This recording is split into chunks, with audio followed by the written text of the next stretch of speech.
Magandang araw sa inyo lahat.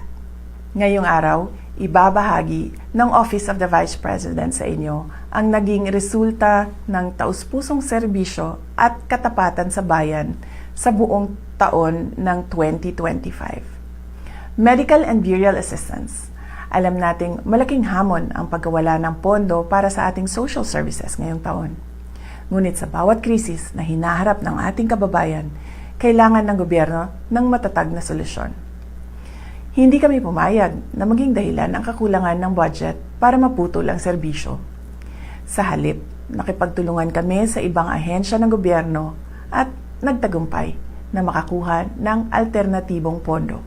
Dahil dito, nananatiling bukas ang ating assistance windows nitong taong 2025. Nakapagbigay tayo ng tulong sa 4,643 na Pilipinong may karamdaman. At nakatulong ang ating burial assistance sa 1,377 beneficiaries. Ito ang pruweba na kung may puso at paninindigan para maglingkod, laging may paraan para tulungan ang ating mga kababayan. Disaster Relief and Relief for Individuals in Crisis and Emergencies Program. Ang OVP ay laging handa sa panahon ng krisis. Ang ating Disaster Operations Center ay patuloy na naghahatid ng agarang tulong. Sa kabuuan, umabot sa 73,054 na pamilyang Pilipino na naapektuhan ng kalamidad ang ating natulungan. Kabilang dito ang 9,129 na pamilyang nakatanggap ng donated items. As part of our rapid response to the 6.9 magnitude earthquake in Cebu and the Mount Canlaon eruption, OVP distributed 2,514 bags of 25 kilo rice. Kamakailan, personal kong pinangasiwaan ang relief operations sa Negros Occidental at Cebu para sa mga pamilyang sinalanta ng magkasunod na bagyong Tino at Uwan.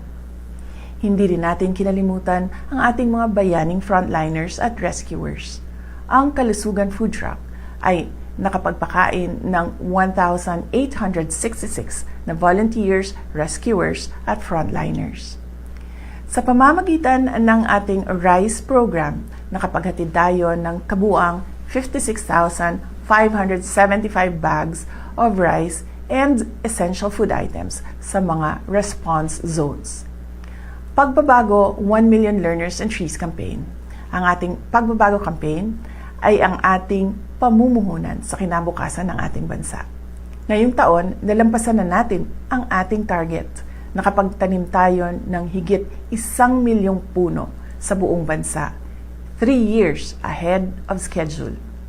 Bilang simbolo ng dedikasyon, inakyat ng ating team sa Southern Mindanao ang Mount Apo, ang pinakamataas na bundok sa bansa, para magtanim ng tinikaran trees at markahan ang ating millionth milestone.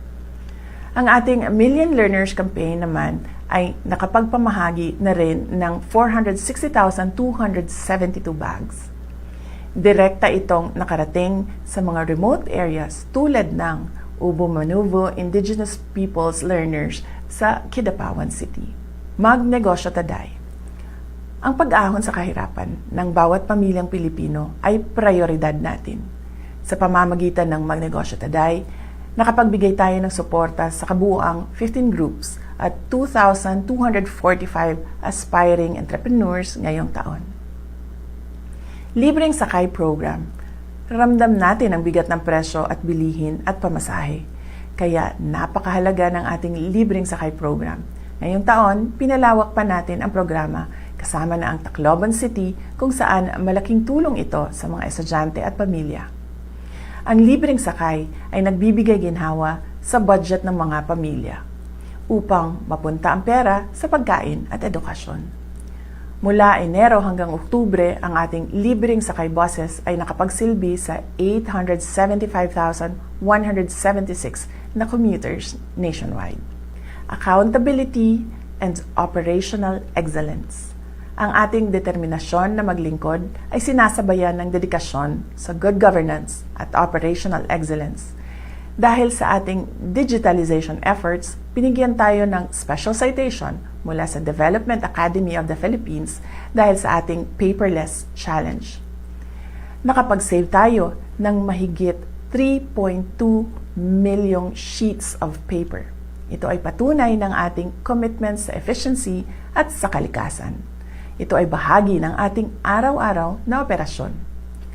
Mula sa mahusay na financial report ng OVP Finance Team, nakuha natin ang unqualified opinion mula sa Commission on Audit, ang highest audit rating.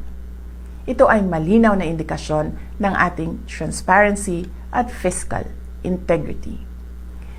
Lubos po ang aming pasasalamat sa lahat ng aming mga OVP partners na binigyan natin ng isang pasidungog noong buwan ng Hunyo. Ang inyong pakikipagtulungan ay kritikal upang matagumpay naming maihatid ang napapanahon, mahusay at makabuluhang serbisyo publiko sa ating mga kababayan. Mga kababayan, patuloy tayong lalaban sa kasakiman ng mga iilang mataas na opisyal ng ating pamahalaan. Patuloy namin na ipapakita sa inyo na ang tanggapan ng Pangalawang Pangulo ay mahalaga sa amin ang pagkakaroon ng plano, mahusay na implementasyon ng proyekto, paglaban sa korupsyon at tapang at malasakit para magkaroon ng kapayapaan at kaunlaran sa ating bayan. Patuloy po tayo maging matatag sa mga hamon ng krisis at patuloy na maging mapagmahal sa ating bayan. Gikan sa tibuok opisina sa Vice Presidente, naghinaot mi sa inyong malipayong pagsaulog sa Pasko ug kasadya sa inyong bagong tuig. Mahalin natin ang Pilipinas para sa Diyos sa bayan at sa bawat pamilyang Pilipino. Syukran.